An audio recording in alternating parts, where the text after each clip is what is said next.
अरे का है विपट पड़ गया का तुम्हें? का हो बोल। हमार मौगी केहन बाबू का बोल रहे?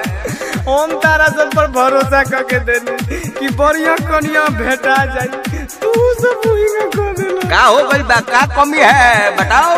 हम कुछ ना, हम जाता नहीं। अरे का हुआ है बताएगा कि मुँह फाड़ मैं का हुआ है बताओ। हम जाता नहीं, कट के मर जा। अरे का हुआ है काहे कट के मरेगा बताओ।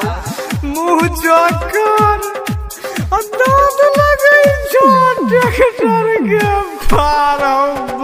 अरे तुम्हारा तो भी डांट गिरा गया, गुटखा खा गया, उसको बोलता है ट्रैक्टर का फाड़। मार के फाड़ देंगे तेरा कपार। दोसर संग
टकिया